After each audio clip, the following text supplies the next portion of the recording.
Hey guys, तो पाताल लोक season 1 के बहुत बड़ा सक्सेस के बाद अब अमेज़न प्राइम वालों ने इस साल रिलीज कर दिया है पाताल लोक सीजन 2। तो सीरीज जो है 6 घंटे का लंबा है और 8 एपिसोड पर डिवाइड है। पर आप लोगों को टेंशन लेने की कोई जरूरत नहीं है। मैं इस वेब सीरीज को सिर्फ 30 से 40 मिनट के अंदर एक्सप्लेन करने की कोशिश करूंगा। इस वीडियो के अंदर मैं पहले 4 एपिसोड के बारे में एक्सप्लेन करूंगा। सो जो लोग चैनल में नए हैं, चैनल को सब्सक्राइब करके बेल आइकन को ऑन कर लीजिए। So without wasting any time, let's start begin.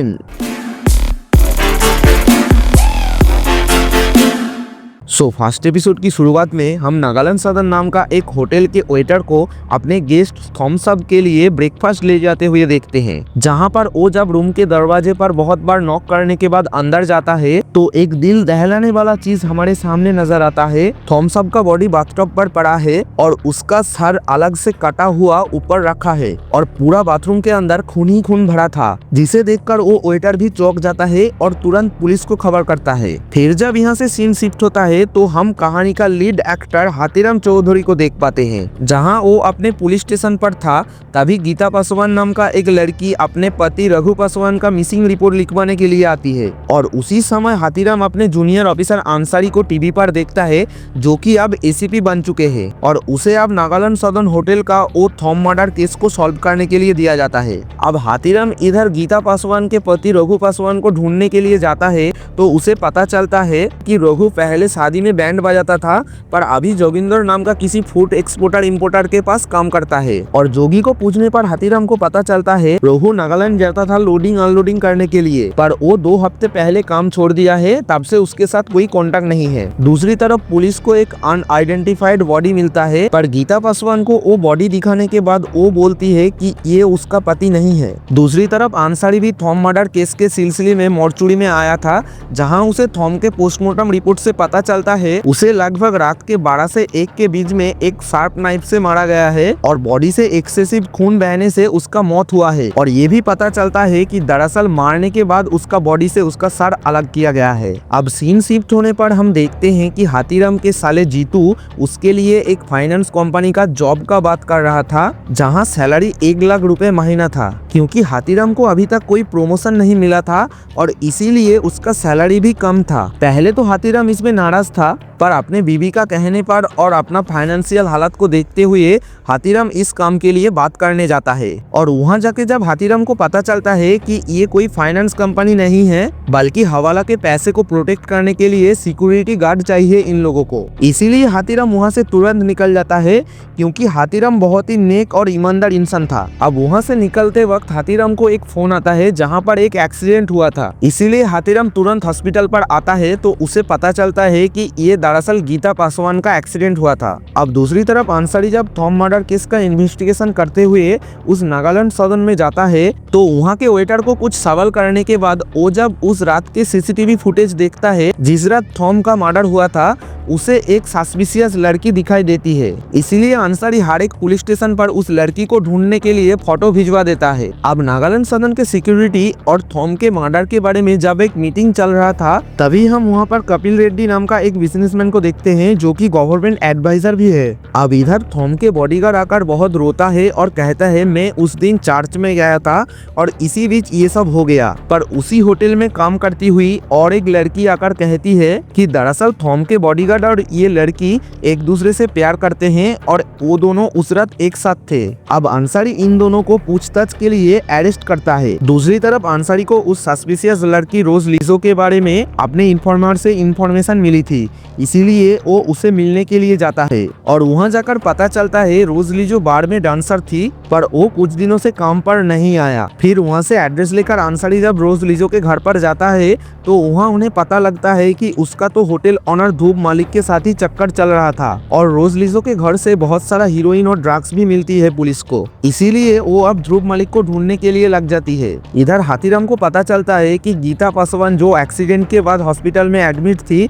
उसकी वहां पर पर मौत हो चुकी है। और इधर हॉस्पिटल में हाथीराम को एक सस्पिशियस आदमी नजर आता है तो वो उसका पीछा करता है पर वो उसे पकड़ नहीं पाते। और उसी समय मंजू नाम का कांस्टेबल हाथीराम को फोन करके बताती है उसे स्टेशन के सीसीटीवी फुटेज पर रघु पासवान दिखा है। इसीलिए हाथीराम तुरंत वहाँ पर जाता है और हाथीराम आके जब सीसीटीवी फुटेज देखता है तो उसे वहाँ पर रघु पासवान के साथ एक लड़की भी नजर आती है। और ये लड़की और कोई नहीं बल्कि वही रोज लीजो है जिसको पुलिस थॉम मर्डर के सिलसिले में ढूंढ रही थी। अब यहीं पर एपिसोड 1 खत्म हो जाता है। सेकेंड एपिसोड की शुरुआत में रेलवे ट्रैक के पास एक बच्चे को लीजो का फोन मिलता है और इधर जब अंसारी उस स्टेशन वाला वीडियो फुटेज को डीसीपी को दिखाकर बोलती है दोनों केस आपस में कनेक्टेड है तो हमें हाथीराम के साथ मिलके ये इन्वेस्टिगेशन करना चाहिए, तो डीसीपी यहाँ पर साफ मना कर देता है। इधर जब अंसारी और हाथीराम बात कर रहा था तो उसी वक्त अंसारी का असिस्टेंट आकर लीजो का फोन मिलने का खबर देता है और इसी वक्त हाथीराम को भी मंजू फोन करके उस जोगी नाम के फॉल वाले का गायब होने का खबर देती है जो कि रघु पासवान के गायब होने से कनेक्टेड था। इसीलिए हाथीराम चुपके से जोगी का गोडाउन पर जाता है इन्वेस्टिगेशन करने, जहां उन्हें पता चलता है कि ये फ्रूट्स के बिजनेस के आड़ में कोई और ही काम चल रहा है। अब इसीलिए हाथीराम उन लोगों को पकड़ने के लिए रेल स्टेशन पर आता है पर वो लोग वहाँ से बच के निकल जाता है। अब हाथीराम भी इन लोगों का पीछा करते हुए इनके अड्डे तक पहुँच जाता है और ये वही फ्रूट्स वाला जोगी का अड्डा था जहाँ फ्रूट्स के बिजनेस के पीछे ड्रग्स का धंधा चल रहा था। अब हाथीराम चुपके से ये सब देख रहा था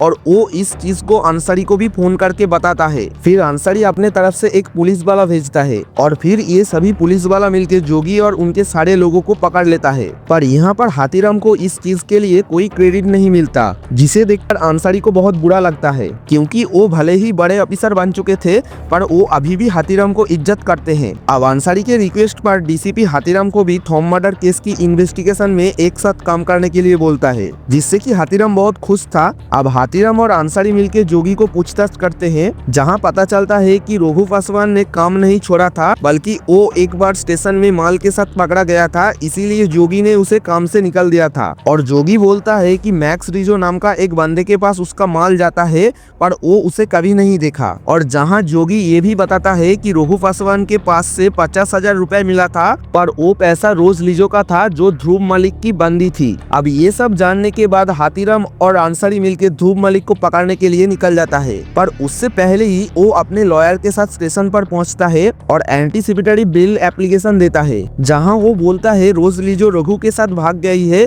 मुझे इस बारे में कुछ नहीं पता और योगी सिर्फ मेरे बार में फ्रूट सप्लाई करता है, इसके अलावा मुझे कुछ नहीं पता। अब अंसारी ना चाहते हुए भी उसे ध्रुव मलिक को छोड़ना पड़ता है। अब उसके तुरंत बाद टीवी पर कुछ लोग लाइव आकर बोलता है 6 तारीख का थॉम मर्डर केस में ये तीनों इन्वॉल्व है। इधर नागालैंड के दीमापुर रेल स्टेशन पर हम लोग रोज लीजो को देखते हैं। दूसरी तरफ रघु पासवान का बेटा अभी तक पुलिस स्टेशन पर ही था क्योंकि उसके लिए अभी तक कोई आश्रम नहीं मिल रहा था और उसके रिश्तेदार भी उसकी जिम्मेदारी लेने से मना कर रहे थे। इसीलिए हाथीराम उसे अपने घर पर लेकर आती है जिससे कि उसकी बीवी बहुत नाराज थी पर हाथीराम उसे बोलता है कि 2-3 दिन की बात है, बाद में उसे आश्रम भेज दिया जाएगा। अब हाथीराम के पास फोन आता है कि अगले दिन नागालैंड जाना है क्योंकि वहाँ पर रोज लीजो को दिखा गया है। फिर हम लोगों को रोज लीजो को नागालैंड के एक स्टेशन पर दिखाया जाता है और यहीं पर सेकेंड एपिसोड खत्म हो जाता है। अब थर्ड एपिसोड की शुरुआत में हमें नागालैंड के अंदर 2 पति पत्नी को लड़ाई करते हुए दिखाया जाता है और पति जो है ड्रग्स का नशा करता था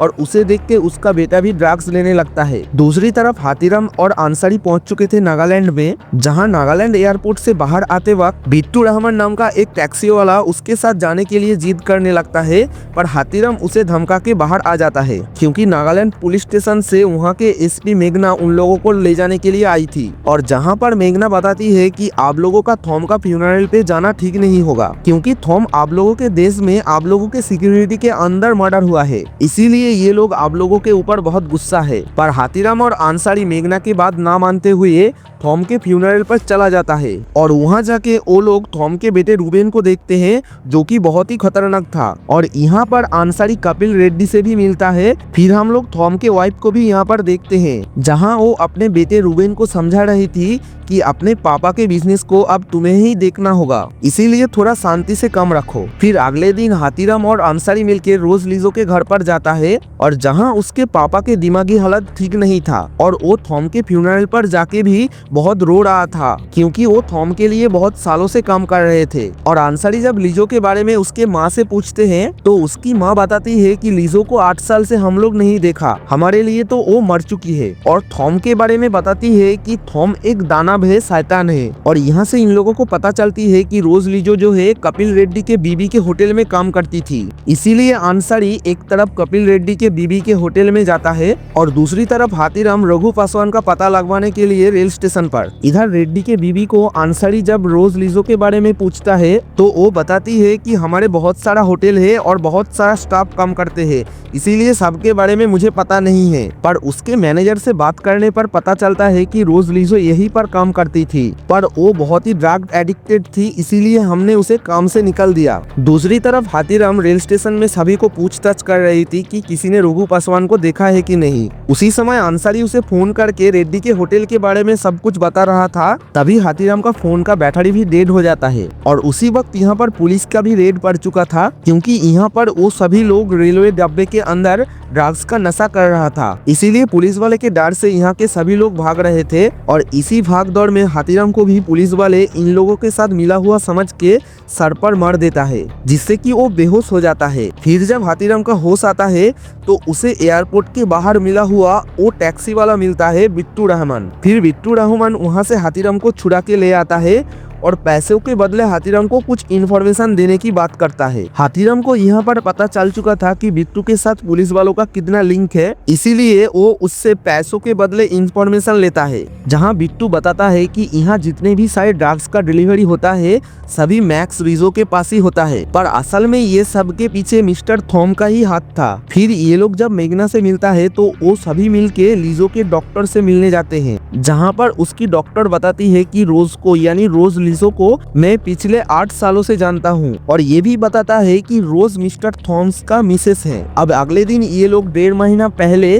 ड्रग्स रेड में पकड़ा हुआ कुछ लोगों से मिलने के लिए जाता है, जहाँ डॉली नाम का एक आदमी रघु पासवान को जानता था और वो उसे स्टेशन पर किसी लड़की से मिलते हुए भी देखा था। और वो ये भी बताता है कि नागालैंड में रघु का मनोज नाम का एक रिश्तेदार है जो कि सब्जी वगैरह बेचता है। खैर अगले दिन हाथीराम और अंसारी मिलके जब मैक्स रिजो को ढूंढने के लिए जा रहे थे तो तभी 2 पुलिस वाला उनका पीछा कर रहा था। पहले तो इन लोगों को लगा कि ये मेघना ने ही भेजा होगा, और इसी वक्त मेघना इन लोगों को फोन करके बताती है कि यहाँ पर मैक्स रिजो का मौत हो चुका है और इसीलिए अंसारी और हाथीराम वहाँ पर जल्दी पहुँचता है। और वहाँ पर जाकर वो लोग देखते हैं कि मैक्स रिजो का बॉडी टंगा हुआ है, और यहीं पर वो लोग मेघना को पूछता है कि तुमने हमारे पीछे क्यों पुलिस वाला भेजा था, जहाँ पर मेघना बताती है कि हर कोई पुलिस वाला मेरे अंडर काम नहीं करता। और उसके बाद हम लोग थॉम के बॉडीगार्ड को देखते हैं जो कि एक घर के अंदर घुस के 3 लोगों का मर्डर कर देता है, उसमें एक लड़की भी शामिल थी। अब यहीं पर 3rd एपिसोड खत्म हो जाता है। अब 4th एपिसोड की शुरुआत में हम रोज लिजो को एक गांव के अंदर देखते हैं, जहां पर वो एक लड़के के पास जाकर कुछ भी करके ड्रग्स लेकर आती है, क्योंकि वो ड्रग्स एडिक्टेड बन चुकी थी। दूसरी तरफ थॉम के बॉडीगार्ड्स ने जिन लोगों को मारा था, अंसारी जब उनके इन्वेस्टिगेशन करने आते हैं तो पता चलता है कि यही वो 3 लोग हैं जिन लोगों ने टीवी पर आकर थॉम मर्डर केस में ये लोग शामिल है ये बोला था। और इन लोगों के हाथ में एक अजीब तरह का टैटू था, जिसका मतलब है 15 दिसंबर 1997। पर इस डेट पर क्या हुआ था ये पता लगवाने के लिए अंसारी जब इंटरनेट पर रिसर्च करता है तो उसे उस समय के कुछ रिबेल्स के बारे में पता चलता है। अब इधर हाथीराम रघु के रिश्तेदार मनोज का पता लगवाने के लिए नागालैंड मार्केट में आता है, जहां मनोज पहले तो कुछ नहीं बता रहा था, पर हाथीराम के डराने पर वो बोलता है रघु उसे 2 लोगों को बॉर्डर क्रॉस करवाने के लिए बोला था और इस काम के लिए उसे पैसा भी दिया था, पर वो लोग कौन है उसे नहीं मालूम। इधर अंसारी जब उन तीनों रिबेल्स के बारे में पता लगवाता है तो उसे पता चलता है कि ये रिबेल्स का ग्रुप अभी एक्टिव नहीं है और ये तीनों भी सरेंडर कर चुके थे कपिल रेड्डी के सामने। जो सुन के अंसारी और हाथीराम दोनों शॉक्ड होते हैं। अब हाथीराम सीधा कपिल रेड्डी के वाइफ के होटल पर जाता है और बिना परमिशन और अपॉइंटमेंट के वो उसकी बीवी से बात करने के लिए अंदर चला जाता है, जहां वो कपिल रेड्डी के वाइफ से रघु पासवान के बारे में पूछता है, क्योंकि उसके होटल में रघु पासवान का आना जाना था। पर रेड्डी के वाइफ को इस बारे में कुछ नहीं पता था, इसीलिए वो सीसीटीवी फुटेज दिखाने के लिए बोल देती है। पर इधर उस होटल का अकाउंटेंट को देख के हाथीराम को अजीब लग रहा था, इसीलिए वो जब उसे बाहर में पकड़ता है तो वो अकाउंटेंट बताता है कि रघु पासवान यहाँ पर हर महीने आता था और $1 लाख रुपए ले जाता था। जो सुन के हाथीराम और अंसारी दोनों को बहुत बड़ा झटका लगता है कि 1 लाख रुपए किस लिए देता था। इधर हाथीराम की बीवी उसे फोन करके घर वापस आने के लिए बोलता है क्योंकि उसके बेटे का अगले दिन बर्थडे था। पर यहाँ पर 18,000 की प्लेन की टिकट को लेकर इन दोनों में बहस हो जाती है। अब इधर बिट्टू, रहमान, अंसारी और हाथीराम सभी मिलके एक बार के अंदर जाता है जहां ये लोग शराब वगैरह पीने वाले थे। और इसी बीच वहां पर रोज लिजो के वो डॉक्टर को भी दिखाई देता है जो कि 2 ड्रिंक्स लेने के बाद वापस जा रही थी क्योंकि उसे यूरिक एसिड की प्रॉब्लम्स थी। ज्यादा पीने से वो चल नहीं पाते। खैर इधर ड्रिंक्स करते करते अंसारी जब वॉशरूम पर जाता है तो अंसारी के फोन पर यू नाम से सेव किया हुआ एक फोन आ रहा था बार बार। इसीलिए हाथीराम उस फोन को उठाता है और वो सोचता है ये अंसारी का गर्लफ्रेंड होगी, पर यहाँ तो एक लड़का था। और यहाँ से हम लोगों को पता चलता है कि अंसारी को कोई लड़की नहीं बल्कि लड़का से प्यार था। अब जब अंसारी वापस आता है तो हाथीराम उसे सब कुछ बताता है और जहाँ पर अंसारी बोलता है कि मैं आपको काफी टाइम से बताना चाहता था पर बता नहीं पाया, दरअसल उसका नाम उजेर है। और यहाँ पर हाथीराम उसे बताता है कि अगर तुझे ये सही लग रहा है तो सही है, दुनिया की परवाह मत कर। मतलब वो अंसारी को सपोर्ट कर रहा था। खैर इधर जब हाथीराम अपने बेटे की बर्थडे के बारे में बताता है तो अंसारी हाथीराम के लिए अगले दिन की प्लेन की टिकट बुक कर देता है उसे ना बताकर, जिससे कि वो अपने बेटे की बर्थडे पर घर जा पाए। और अगले दिन हाथीराम भी ये सुन के बहुत खुश होता है और वो घर जाने के लिए तैयार हो जाता है। अब इधर थॉम के मर्डर के बाद कपिल रेड्डी सारे होटल्स को बेचकर फॉरेन चला जाना चाहता था और इसीलिए वो किसी बाजेरिया नाम के आदमी को भी देखा था जो कि होटल्स खरीदने वाला था। और इसीलिए थॉम के बेटे रूबेंस उसे फोन करके धमकाता है, पर कपिल रेड्डी को उससे कोई फर्क नहीं पड़ता।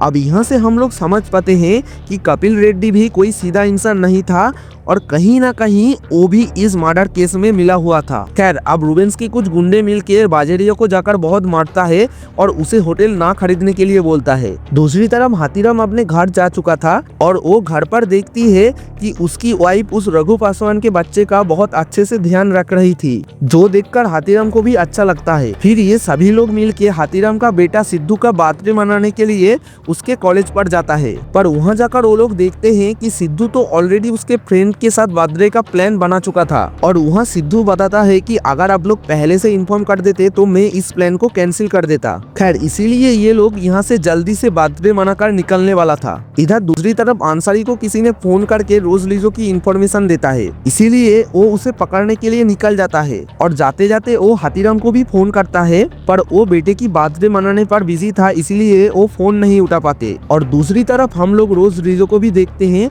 जिसे कि रूबेंस के गुंडों ने पकड़ लिया था। और इसी वक्त वहाँ पर अंसारी आकर इन सभी गुंडों से रोज लिजो को बचाकर अपने साथ ले जा रही थी। और इसी बीच वो मेघना को भी फोन करता है, पर वो भी फोन नहीं उठाता। फिर अंसारी जब रोज लिजो को लेकर एक जंगल के अंदर से जा रहा था, तभी दूर बैठा हुआ थॉम का बॉडीगार्ड उन लोगों के ऊपर शूट करने लगता है और एक बुलेट आकर डायरेक्ट अंसारी के हेड पर लगती है, जिससे कि अंसारी का यहीं पर मौत हो जाता है। फिर रोज लिजो जब वहाँ से भागने की कोशिश कर रही थी, तभी उसके ऊपर भी एक बुलेट आकर लगती है, जिससे कि वो खाई में गिर जाता है। अब इधर फ्री होने के बाद हाथीराम अंसारी को कॉल कर रही थी और इधर फोन रिंग होते ही जा रहा था, पर कोई फोन नहीं उठा रहा था क्योंकि अंसारी तो अब मर चुका है। और यहीं पर 4th एपिसोड खत्म हो जाता है। सो इस वेब सीरीज की अगले 4 एपिसोड के बारे में हम नेक्स्ट वीडियो में बात करेंगे, जो देखने के लिए आपको हमारे चैनल को सब्सक्राइब करके बेल आइकन को ऑन करना पड़ेगा। अगर आपको ये वीडियो अच्छा लगा तो वीडियो को एक लाइक करके अपने दोस्त के साथ शेयर करना। और इस वेब सीरीज के अंदर आपको कौन सा कैरेक्टर अच्छा लगा